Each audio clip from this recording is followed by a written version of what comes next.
Hey guys, my presentation is on Information Hunters when librarians, soldiers, and spies banded together in World War II Europe by Kathy Pice. I found it an excellent read. I highly encourage you to read the whole thing, especially if you enjoy history.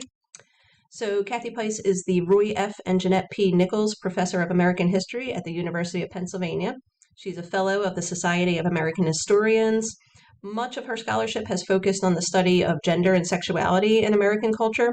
With Information Hunters, however, she shifts her critical gaze onto the World War II period to highlight the individuals and circumstances that influenced how information would be managed and shared in wartime. And weaved into the individual stories is the chaotic and somewhat questionable legacy of the acquisition processes and how some libraries benefited from the fog of war. So just the table of contents. Her book is organized into 7 chapters, preceded by a prologue and an introduction, and followed by a conclusion and an epilogue. It's ordered chronologically. She does a little bit of jumping around in time just because there's so much going on, but I'm just going to kind of follow the organization of her book for the presentation. So in the prologue, we are introduced to her personal connection to the story. Her uncle, Reuben Pice, was a librarian at Harvard when World War II began, and he was recruited by the Office of Strategic Services, which sought scholars and specialists from the Ivy League in particular. Reuben Pice jumped at the chance to join the OSS and travel abroad, and he arrived in Lisbon in 1943. Pice also outlines the unprecedented American effort to acquire foreign publications and information during World War II and its immediate aftermath. She introduces the stories of unlikely band of American librarians, archivists, scholars, spies, and soldiers whose work centered on books, documents, and the print culture. Acquisition of enemy publications was not a new practice, and here she also gives examples of wars throughout history that included the confiscation of materials. But in this situation, librarians' skills and expertise aligned with the military and political objectives of mass acquisitions, yet underlying this sense of national purpose lay uneasy questions about the ethics of the endeavor. And also new technologies such as the microfilm, combined with the chaotic situation on the ground, contributed to the haziness of the enormous undertaking.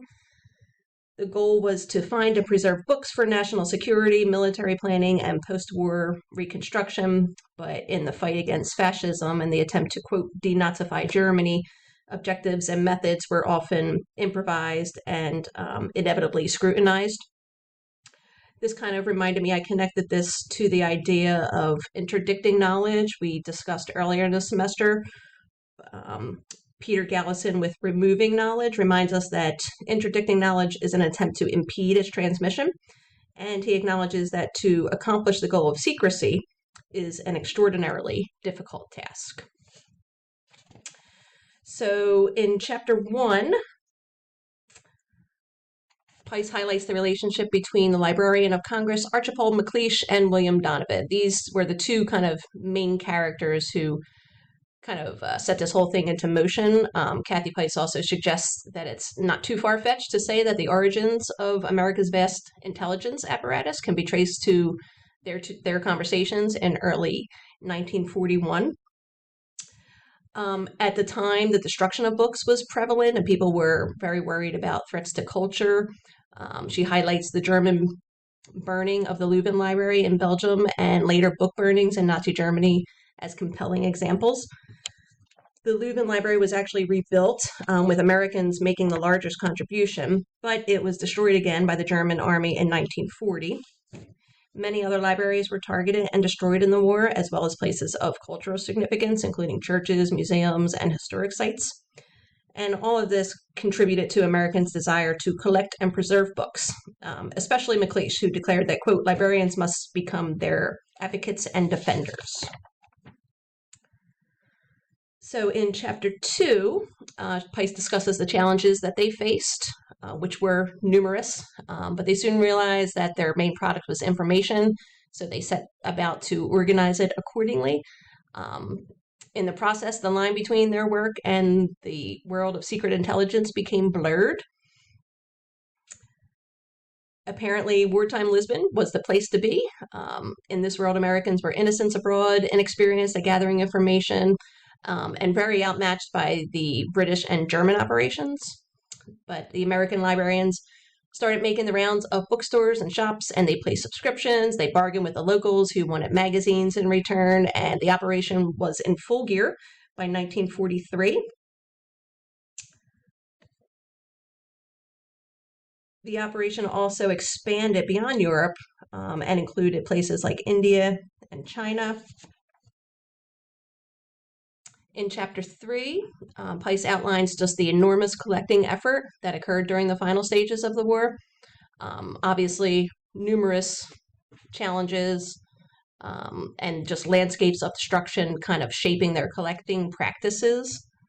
The war against Germany ended in 1945, May of 1945, but the work of collecting had only begun. Investigators discovered vast quantities of publications in surprising locations, including salt mines and coal mines, and one particular potash mine that had, quote, 2 million volumes in disarray, piled up in tunnels, and no card catalog in sight.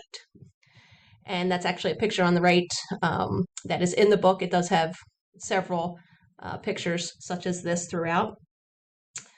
In Chapter 4, we learn more about the LCM, the Library of Congress mission to Europe.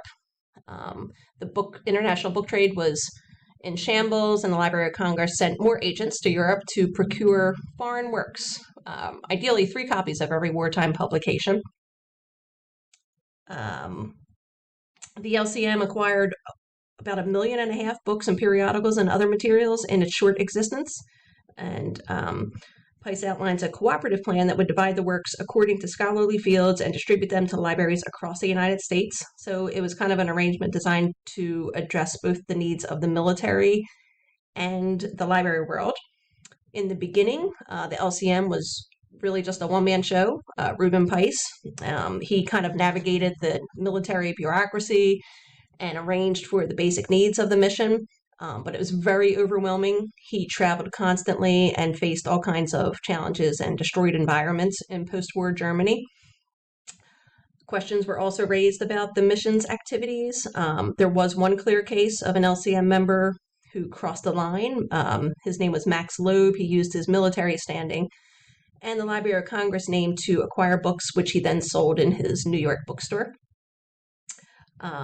But overall, nevertheless, Reuben Pice was convinced of the moral cleanliness of the operation as a whole, and in the end, they gathered far more than anyone had anticipated.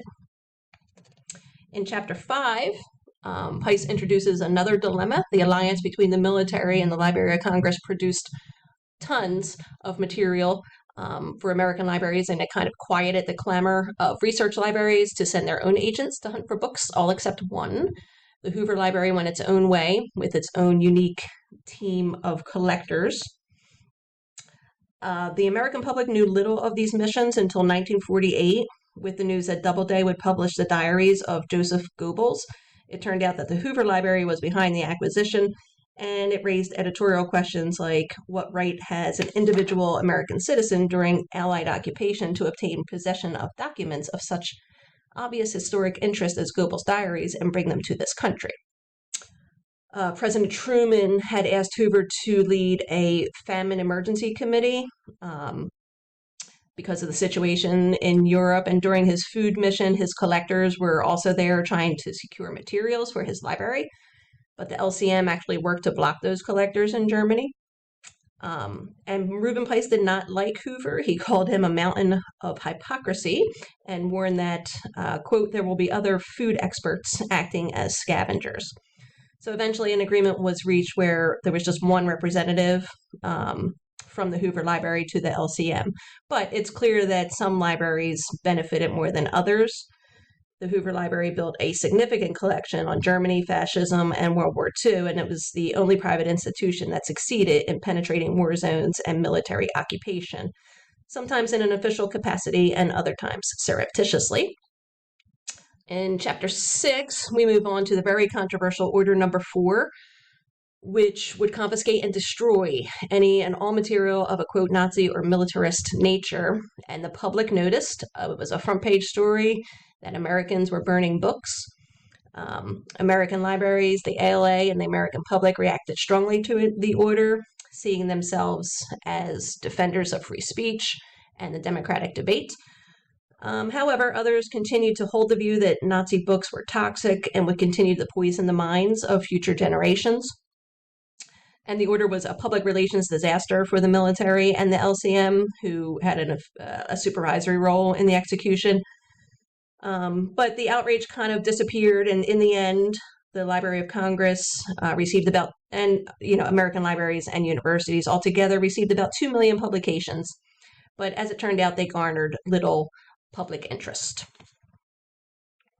In the final chapter, Kathy Pice looks more closely at the cultural implications. The Roberts Commission was created to ensure cultural preservation. Scholars made lists of churches, museums, and other buildings for bombers and soldiers to avoid. Some of these experts became the Monument, Fine Arts, and Archives section of the U.S. forces in Europe, aka the Monuments Men. For them, though, libraries were kind of secondary concerns, but they did help rescue a vast collection of looted Jewish books and requisitioned the Rothschild Library to serve as a collecting point. And the book restitution mission was a unique operation in the American occupation of Germany. The Monuments Men and scholars and book experts all came together at Rothschild and another location, Offenbach. They felt a duty to these looted books, and Pice states that through ingenuity, tenacity, they gathered, identified, and returned masses of them to the countries from which they had been stolen. So in the conclusion, Kathy Pice states that it was an ambiguous legacy befitting for the circumstances, in which they took place, and she finishes with the thought that whatever the mixed motives and moral ambiguities of these missions, librarians, scholars, and soldiers and spies took on the challenges of books and information in wartime, and in the process helped to save knowledge and culture threatened by war. In the epilogue, we learn of another connection. I found a really interesting connection, personal connection for the author.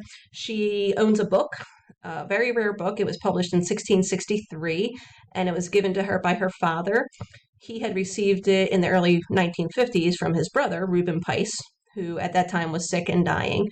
She took it to a rare librarian at the University of Pennsylvania, who confirmed its rareness and said it came from a library that had been looted at the end of the war, which then raised familiar questions of provenance and restitution, now quite intimately for Pice. The reviews and awards, the book was the winner of the Long Book History Book Prize of the Society for the History of Authorship, Reading, and Publishing. The reviews were all glowing. Virtually everyone agreed. It was very well written, very well researched. One review from the Journal of American History here says that Pice documents how information gathering was central to the U.S. victory in Europe, and how collecting also came to mean after the conflict ended, keeping information away from certain populations.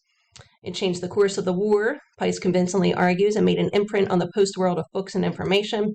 In a time when we suffer from an overload of dematerialized information, Pice's book is a valuable reminder of how different the world was when that information was scarce and existed only in vulnerable physical form. And here's my bibliography, and thank you for listening. I look forward to our discussions.